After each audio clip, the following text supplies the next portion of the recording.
Strange lights in the sky. Look, it's lit. I have no idea what that was. Objects moving at incredible speeds, breaking the laws of physics. That shot down to the ground at light speed. Craft from another world. They're real. They're here. The truth is out there, and we need to know. Can anyone discover the truth behind UFOs?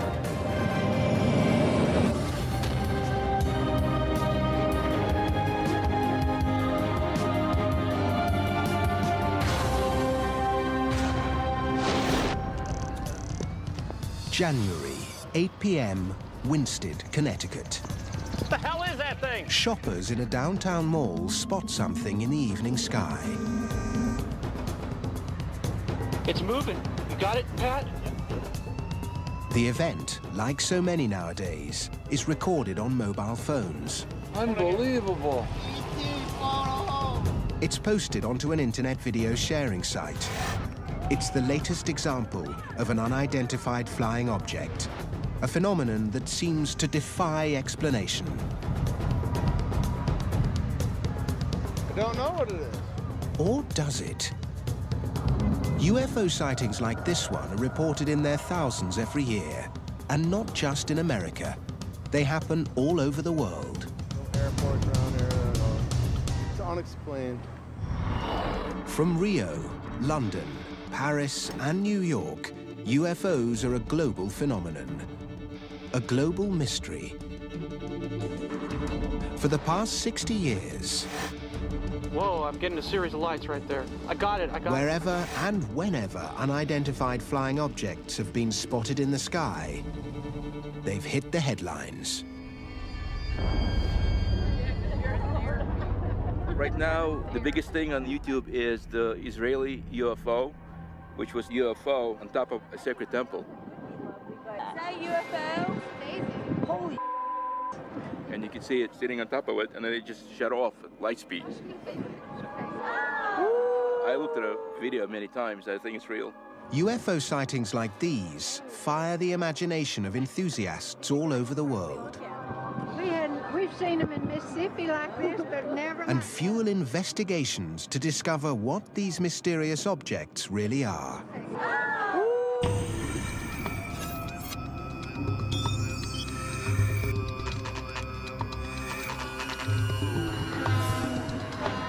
In Rachel, Nevada, a small group of men and women who hunt down the clues to help identify strange objects in the sky are gathering. Leader of the pack is Alex Podovich. We actually hunt UFOs. We have regular meetings that we go out in the field, and we set up our equipment and cameras, whatever we have, and we watch the skies. And sometimes you do see very strange things in the sky. Unusual objects in the sky like this are what these guys spend hours analyzing. A UFO is something that you cannot identify. It could be our own, or it could be alien. It's just an object in the sky that you can't tell for sure what it is. You know, a lot of people associate it with the alien craft, but it's not true. It could be anything in the sky. That's what the term means. It's just a phenomena that does not go away. It's kind of like a snowball, and it just gets bigger and bigger. And it's very enjoyable. Pat Travis knows all about UFOs. She's the owner of the Little Ailey Inn in the Nevada desert, the unofficial capital of ufology. It's a mecca for UFO hunters for a good reason. There has been a lot of sightings of craft, of phenomena that no one can explain. There's been craft that have done maneuvers so fast that it's unbelievable.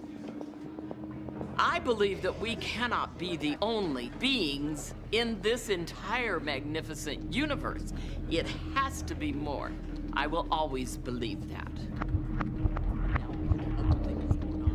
She thinks UFOs are alien, a view held by some who investigate sightings. First of all, they're real. They're here. And the truth is that they created us. We need to know, as a human race, where we came from, what our origins are. Discovering the truth has been the focus of ufologists for decades, but it's not easy. UFOs are not something called up on demand.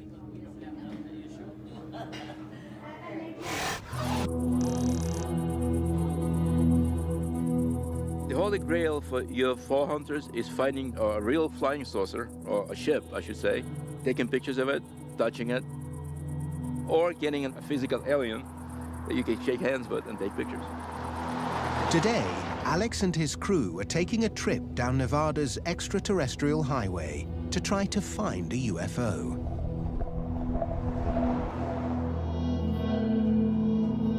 It is always an excitement to go out on a hunt.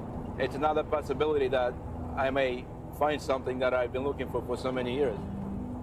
We are driving towards the mailbox, the infamous mailbox. They used to be black, and now it's white. The mailbox is a destination that's passed into UFO folklore.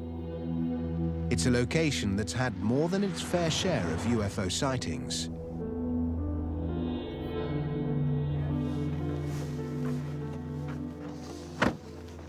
This is the famous mailbox, the white mailbox.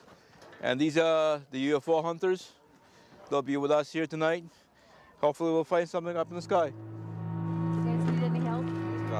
This UFO hunt is a challenge that's brought the group in plain sight of the security forces that monitor movement around one of the most secretive places on Earth. A US Air Force operating location near Groom Lake, Nevada. Better known as Area 51.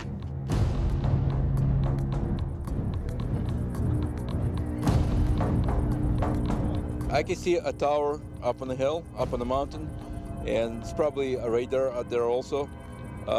Behind that ridge is the installation, and about 9 miles south of it is S4. That's where supposedly all the alien craft is being flown. It's right there. We're probably being watched right now from that tower. They know we're here, and they may show up later at night to see what we're taping. They usually do that. If they see people with cameras, they'll come out and investigate what's going on. According to ufologists, this is the place where the government keeps its flying saucers. Physical proof that alien craft are real and they're here on Earth.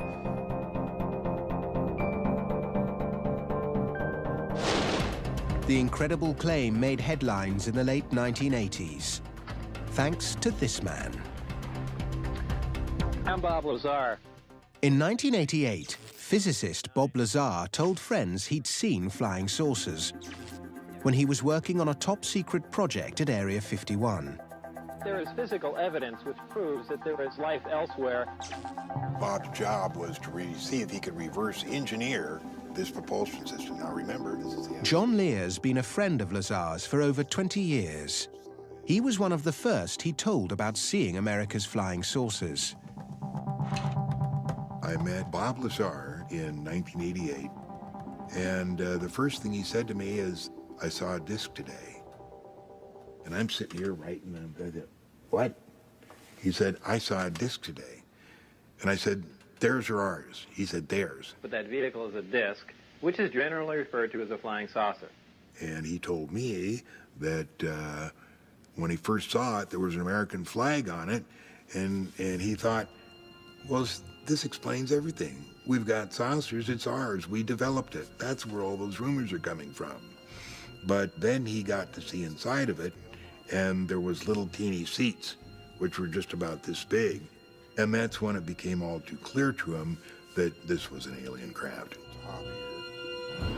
The admission by an Area 51 insider caused a media storm. Flying saucers were real and being hidden by the government. What they do is pump protons into the 115. It's my opinion that nothing we have developed has been without ET influence or technology. If UFOs and flying saucers are real and being kept in secret bases in the Nevada desert, it begs a series of questions. What are they for? And where and when did America get its hands on them? The Las Vegas UFO hunters are out looking for UFOs. They've gone high-tech.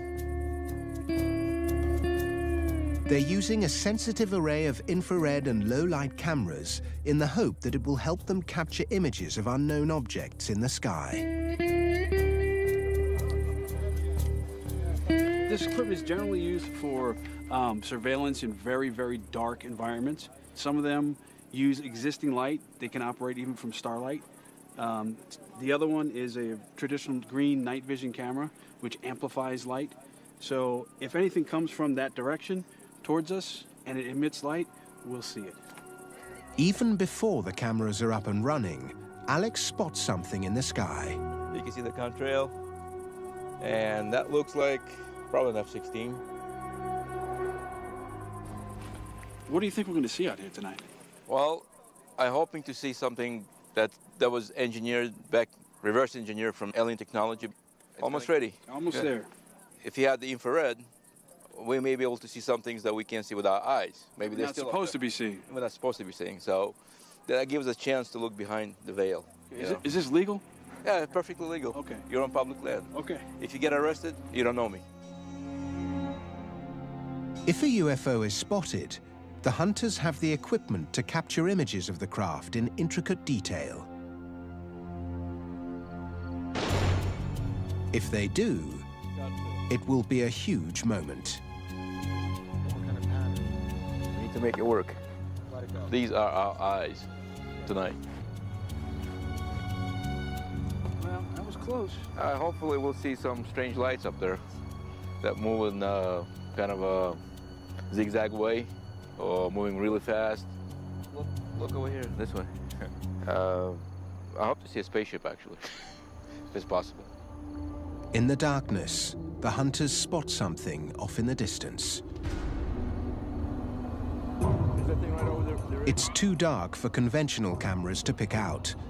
But what about the low-light ones? It was just moving. It disappeared. Dropped like a stone right over there.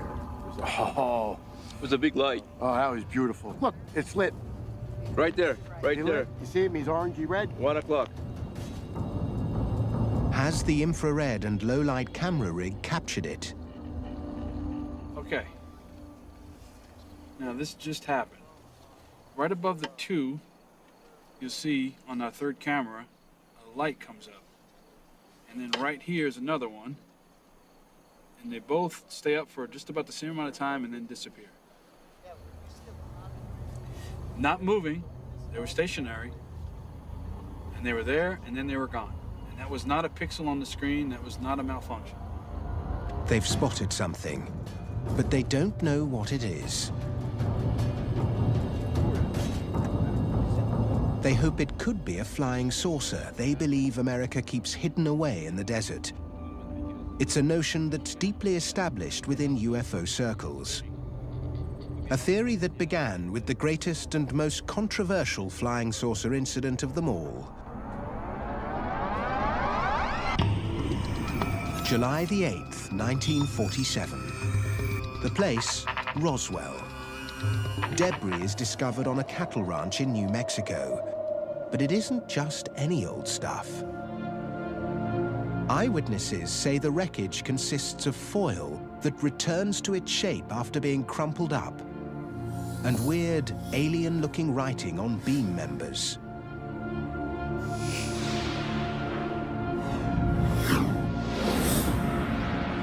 A UFO legend is born.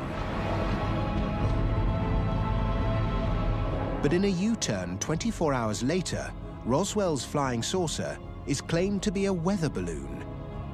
And a controversy has raged ever since.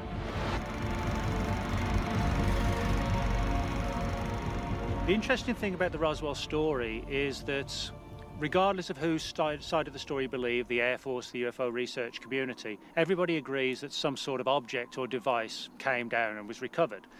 Now, the big question is, what's being covered up? But do you still get a lot of interest? I mean, do people still come out here and want to know what happened? There's still a little interest. People still come. Nick Redfern is just one of many who have investigated the most famous UFO case of them all. So, Eddie, we're pretty much at the crash site right now. Can you kind of explain? I think one of the main reasons why people are so interested in and fascinated by UFOs is primarily because there's always a yearning for people to look for mysteries. You know, people love mysteries, whether it's UFOs, the Loch Ness Monster, Bigfoot, ghosts. People love a real-life mystery. And I think when, as I do believe with UFOs, there is a genuine mystery, that makes it even more intriguing. No physical proof that a flying saucer came down in New Mexico has ever been produced. But the rumors that one did began a modern mythology.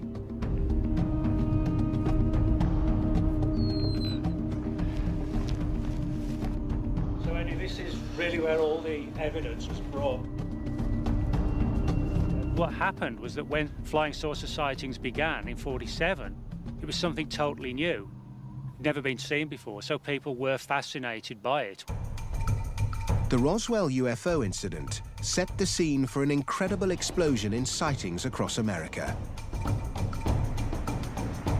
Over the next 50 years, UFOs grew into a global phenomenon. And now, the reason why is about to emerge.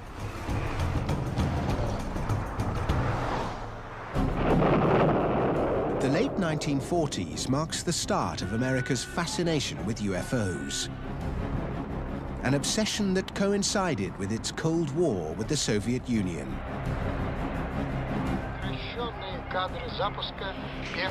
It was a period when America started seeing a lot more unidentified flying objects. The biggest trauma for post-war America in the 50s was the appearance of Sputnik in the sky. Once you get a space race starting, you begin to get this huge rash of UFO technologies being sighted.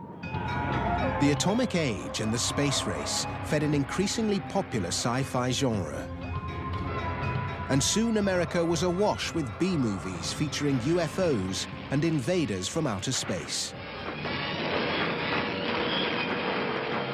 With films like Earth versus the Flying Saucers or The Day the Earth Stood Still, you begin to get an absolutely clear interrelationship between the kind of sightings that you get in the real world and the B-movie flying saucers of the 1950s.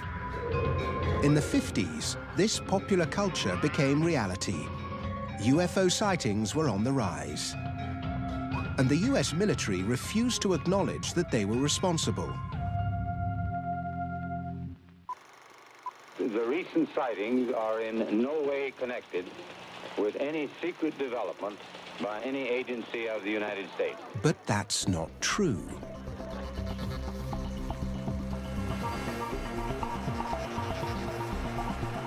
Back in the 1950s, the Air Force, there's no doubt, was working on projects to try and build circular-shaped aircraft. One of these was known as the Avro car. You know, it looked pretty cool, like this silver, shiny, flying saucer. At the height of the Cold War, both the Soviets and Americans were building experimental machines they hoped could win global supremacy. America's Avro car was one such experiment. It's a very sexy-looking machine with a bubble dome. Never went higher than a couple feet off the ground, despite having about 3,000 horsepower. The Avro car inspired Paul Moller, an engineer, to build his own version of a flying saucer.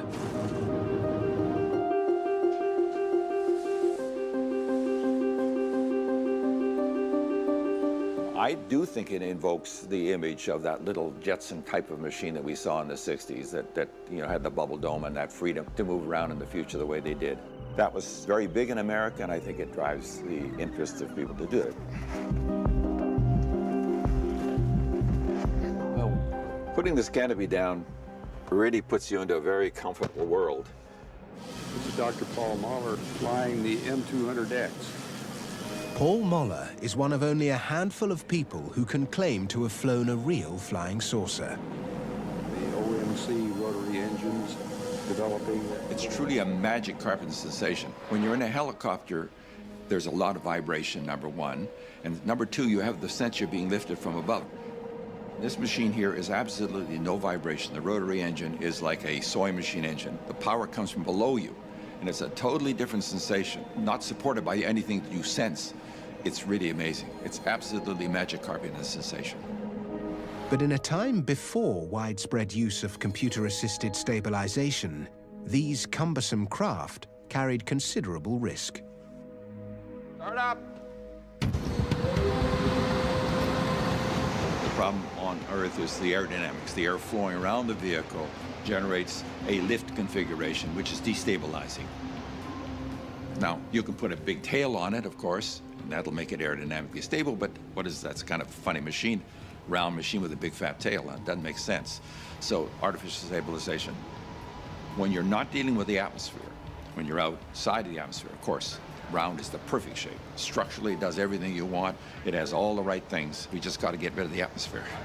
From an engineering point of view, America's attempts to build a fully operational flying saucer in the 1950s and 60s failed. The project's success was in its propaganda value. America's UFOs were a weapon of sorts. I think one of the bigger issues relative to UFOs is the realization on the part of the military that, hey, you know, this is a phenomenon we can actually use to our advantage. If you imagine at the height of the Cold War, you subtly release information to the Kremlin that, hey, we've got a crash flying saucer, and we've actually begun to understand how and why it flies. That could actually spook the enemy. America's UFOs were propaganda tools. Never a serious military threat, their primary purpose was to mislead foreign intelligence. It acts as a good cover. The deep military projects to build highly advanced aircraft and platforms gets buried amongst a huge mass of stories of back engineering and super secret X-Files type conspiracies. And while we're all running around following them, the real military secrets gets hidden. We now know that rumors which claimed the US was developing its own UFOs were intended to hide something else. But what? Maybe the Las Vegas UFO hunters can help find the answer. They've recorded an unidentified flying object on their equipment. Now they need to discover what it is. Yeah, it's freaking out.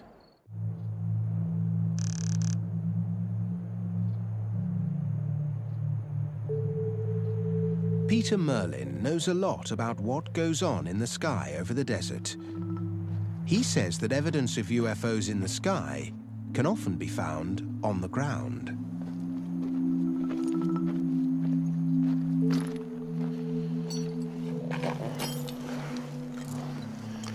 One of the things people see around Area 51 are strange configurations of lights in the sky, glowing golden orbs, things like that. A lot of the time they're seeing these things. This is an Air Force anti-infrared flare. It provides a heat source to decoy heat-seeking missiles. And they look very strange to people on the ground because they seem to hang in the air or move in strange ways with the air currents while glowing and sputtering. The deserts are littered with thousands of these things. These account for a lot of the unusual light sightings in the night sky over Nevada. But Las Vegas's finest don't buy that explanation of what they've seen. They think it doesn't fit. It moved. That light moved. Right there. Yeah, I see it. Yeah, it's on, it just faded out. You know, there's a lot of military aircraft up there right now. They're doing the exercises and they're dropping flares. But don't flares fall down? That one did look like it fell, but it was, flares float down. That's the nature of flares, is so it illuminates an area. They float like this. That shot down to the ground at like light speed. I have no idea what that was. it again. Look at that light, how it moves. It's coming back. I'm gonna rewind it right here. It's right here. I am freaking out. Nothing moves like that. That's strange. So it's sort of half imagination. What the hell was that? Was that a bomb? Probably. You sure? Yes, I think they're targeting your car, your vehicle. That's not funny, dude. The experienced UFO hunters are stumped. They've spotted an unidentified flying object over Area 51. But people like John Lear aren't surprised by sightings like these. They maintain there's a simple explanation. There is nothing that we have developed that hasn't been influenced by ET. They've given us everything. From Roswell, we developed such things as transistors, fiber optics, and things like that. Have the UFO hunters seen one of the reversed engineered UFOs Bob Lazar talked about in the late 1980s?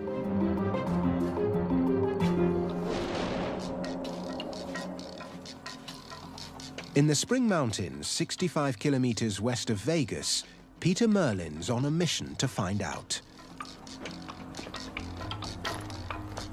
We're looking for the remains of a top-secret project capable of flying at speeds of over 2,000 miles per hour and up to 90,000 feet altitude. It was a CIA project tested at Area 51.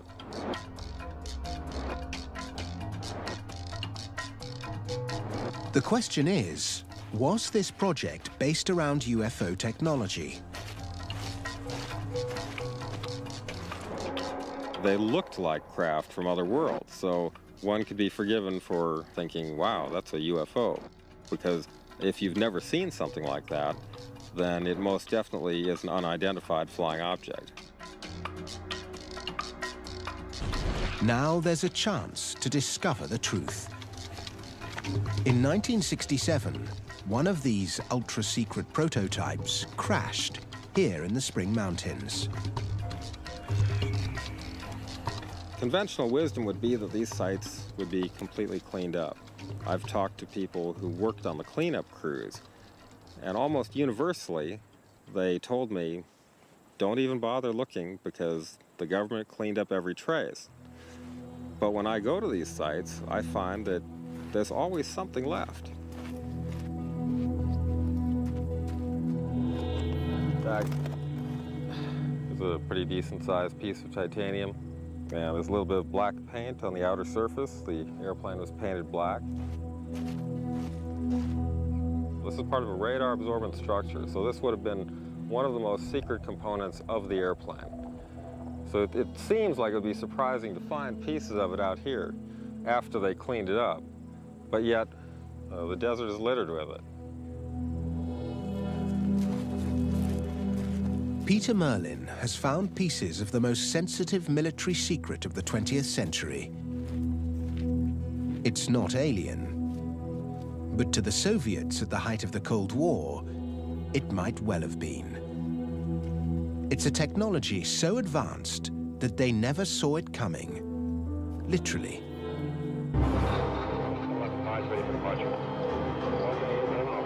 America's stealth aircraft, introduced in the 1980s, changed the rules of aerial warfare. Exotic in looks and performance, these ultra-modern aircraft caused a flood of UFO reports over the Nevada desert. But stealth aircraft can't possibly be responsible for all UFO sightings worldwide. What strange craft triggered the others? Now, with modern technology, it may be possible to figure out what they are and where they come from. In today's world of high-tech gadgetry, machines that perform the simplest of functions can often be mistaken for UFOs. This is an aerobot. It's been designed by Paul Moller, the man who built and flew the M200X flying saucer. Well, the here, what I'm flying here is a vehicle that was designed for bridge inspection. It's a serious problem. How do you get up and inspect bridges or not risking somebody's life in the process of identifying cracks in the bridges? The US Air Force has used these experimental machines for aerial surveying tasks. It's an unfamiliar technology. These are exactly the types of objects that draw public attention and could be mistaken for UFOs.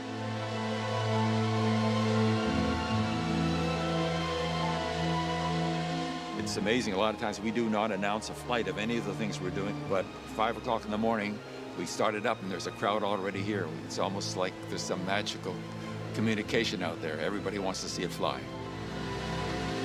It's going to be surprising, but you know everything's surprising to start with, right? It's a matter of time. It wouldn't take very long before it'd be common like everything else in our lives.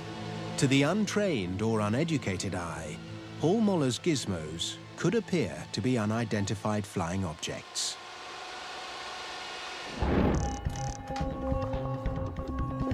But figuring out what it is that people really see in the sky when they report a UFO is the job of this man. Mark D'Antonio is a chief analyst with Mutual UFO Network, an organization which investigates unexplained sightings. When someone sees something, there's a variety of ways in which they can record it.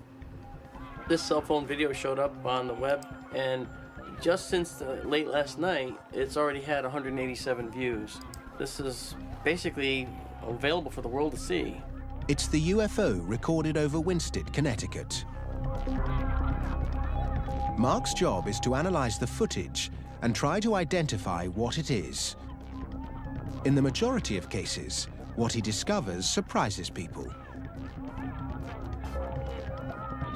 As anyone can imagine with UFO imagery and video, we're going to get a lot of images of things that are actually flying.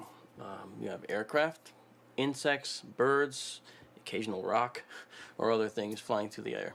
And we see a lot of those photos. You know, we'll see frisbees photographed at odd angles. I mean, things like that. For example, take a look at this one. On his database, he's got hundreds of examples of typical UFO shots. Somebody took a picture of an aircraft, but it's a known object. Obviously, it's an aircraft, and that's not a problem. But you see this shape in here. You see this streak right here, and then you see two appendages, one set here, one set there. Okay, this is classic because this is a very out of focus object very close to the camera. This is an insect. It's a common example of how a UFO can be captured on film, but never actually seen. Sometimes these objects aren't even flying at all. Many times people photograph things genuinely because they need them for work or whatever, but then later when they review the pictures, they see something odd because they didn't see it when the photo was taken. In this particular case, over here in the corner, these two objects showed up, and they were submitted as two objects that were not seen when the photo was taken. I looked at that and I started laughing. I said, you know, this makes my day. Because what that is just a staple. 95% of all the UFO material sent into Mark for analysis turns out to be known objects, simply misidentified or captured in an unusual way. The UFOs typically become IFOs, identified flying objects, and they turn out to be planes and helicopters and atmospheric phenomena and celestial bodies like meteors and all kinds of things. But what about the sightings that can't be categorized so easily? All the other imagery that we've looked at so far have been in that 95% known category that we've talked about before, you know, aircraft, insects, flares. In this particular case, this is a true UFO. This is an unidentified flying object. It's a true unknown. It's one of those that has been subjected to all the analysis already by far more than just me. True unknown. Most of what we're talking about is some very small percent of unidentifieds. It's this small residue that everybody is really fighting over. And of course, if the believers are right, if even one of those is really, really, really real, then extraterrestrial craft are real. It's a view that's dogged the UFO community from the beginning. Something flying in the sky that is unidentified and is an object isn't by definition an alien spaceship. There's no reason why in 2011, if somebody sees a circular craft in the sky, that has to be built by aliens. And here's proof. Winsted, Connecticut. Spectators in a dimly lit car park spot a strange object in the sky over a Stop and Shop mall.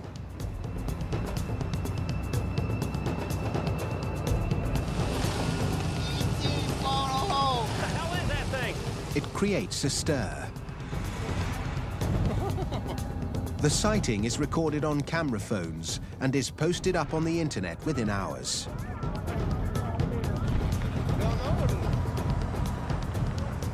It's been spotted where there are no reports of any air traffic.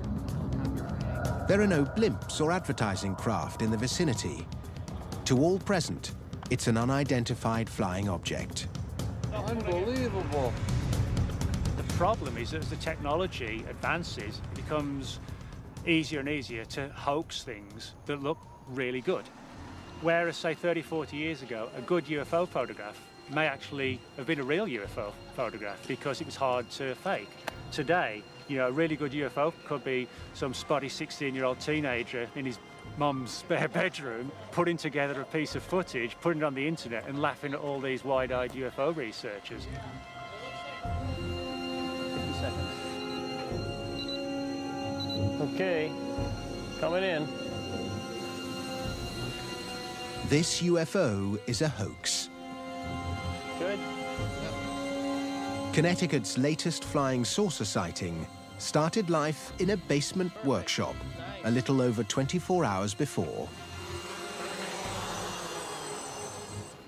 Okay, lights. Good, there we go. One there. It's an experiment thought up for this investigation by MUFON analyst Mark D'Antonio.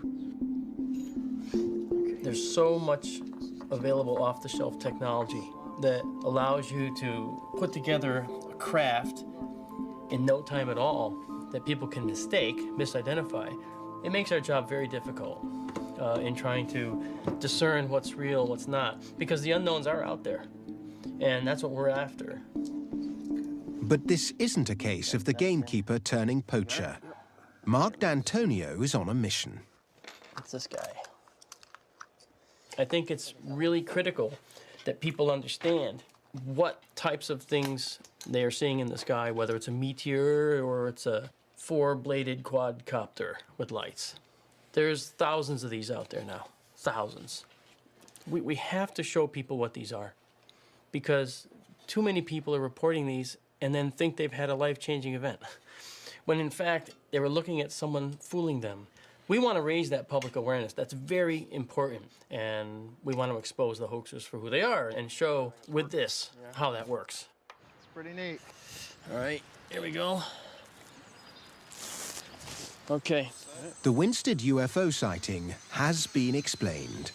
It's one of the 95% that are. But what about the 5% that remain unidentified? Doug Wilson is at the sharp end of UFO sightings. He's a field operative for MUFON.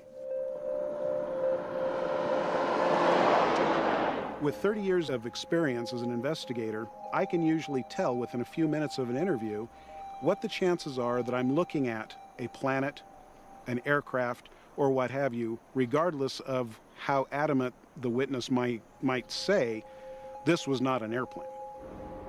Do we have a case where you can honestly say, I've exhausted everything, and yet I don't know what it was? It happens. In such cases, Doug knows why a lot of people instinctively make the link to outer space. I think people do feel the need to have an explanation for everything. We've got Star Wars, Star Trek, any number of science fiction that people look at and they think automatically outside of the Earth. And so if you don't give them an answer, they will come up with one on their own, and frequently it is extraterrestrial. Blockbuster movies and hit TV shows may have kept our appetite for UFOs alive, but it's been the lack of disclosure and sightings that defy explanation that really fuel our search for answers.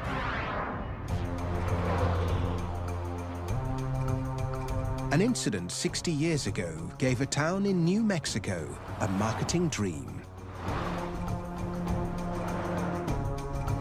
and gave birth to an industry that cashes in on man's fascination for the unknown.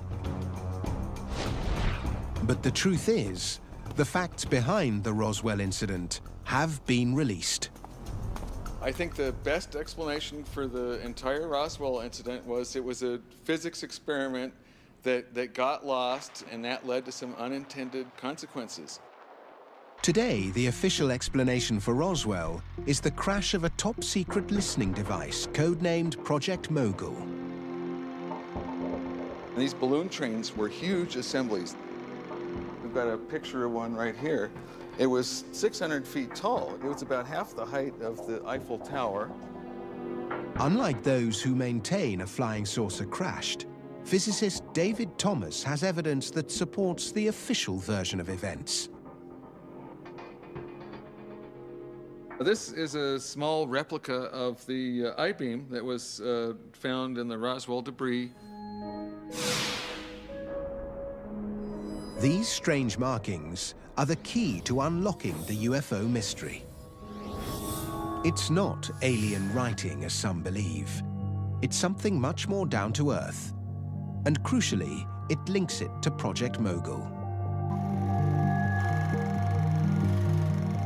They were made for the Army Signal Corps by a toy company in Manhattan called Merrick Manufacturing.